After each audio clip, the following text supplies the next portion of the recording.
ইরানের পারমাণবিক হামলার হুমকির পর এবার ইসরায়েলের বিরুদ্ধে লড়াইয়ের ঘোষণা দিয়েছে মিশর। রোববার দেশটির পররাষ্ট্র মন্ত্রণালয় জানিয়েছে, ইসরায়েলের বিরুদ্ধে আন্তর্জাতিক বিচার আদালতে দক্ষিণ আফ্রিকার করা গণহত্যার মামলায় সমর্থন ও লড়াই করবে কায়রো। এই খবর জানিয়েছে মিডল ইস্ট আই।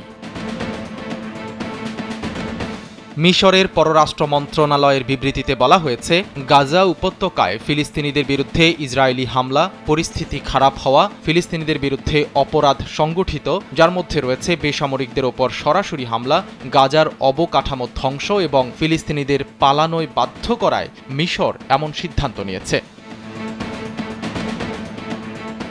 গাজায় পর্যাপ্ত ত্রাণ পৌঁছাতে এবং ফিলিস্তিনিদের বিরুদ্ধে মানবতাবিরোধী অপরাধ সংগঠিত না করতে আন্তর্জাতিক বিচার আদালত ইসরায়েলকে যে নির্দেশনা দিয়েছে সেটি মানার জন্য ইসরায়েলকে আহ্বান জানিয়েছে মিশর। এর আগে গাজার রাফা শহরে ত্রাণ পৌঁছাতে ইসরায়েলের সঙ্গে কাজ করতে অস্বীকৃতি জানিয়েছে মিশর। শুধু তাই নয়, গাজায় বর্তমানে যে মানবিক বিপর্যয় তৈরি হয়েছে সেটির জন্য তারা শুধুমাত্র ইসরায়েলকেই দায়ী করছে।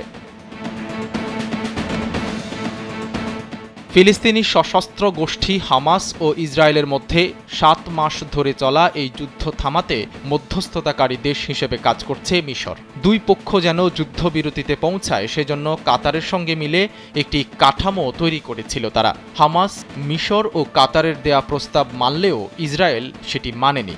এর বদলে মিশরের বাধা সত্ত্বেও রাফাহ শহরে হামলা চালিয়েছে ইসরায়েলি সেনারা।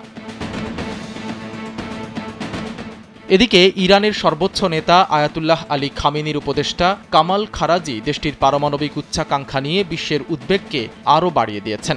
ইসরায়েলের সাথে চলমান উত্তেজনার মাঝে অস্তিত্ব হুমকির মুখে পড়লে ইরানের পারমাণবিক বোমা বানানো ছাড়া কোনো উপায় থাকবে না বলে সতর্ক করে দিয়েছেন তিনি।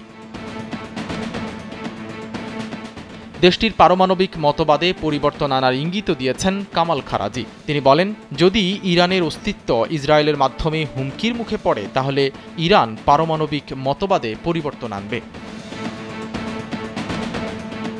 গত এপ্রিলের শুরুর দিকে সিরিয়ার রাজধানী দামেস্কে ইরানের দূতাবাসে বোমা হামলার প্রতিক্রিয়ায় ইসরায়েলের ভূখণ্ডকে সরাসরি লক্ষ্য বানিয়ে শত শত বিস্ফোরক ড্রোন ও ক্ষেপণাস্ত্র হামলা চালায় তেহরান। এই হামলা পাল্টা হামলার ঘটনায় আঞ্চলিক চিরশত্রু ইরান ও ইসরায়েলের মাঝে উত্তেজনা প্রায় যুদ্ধের দ্বারপ্রান্তে পৌঁছায়।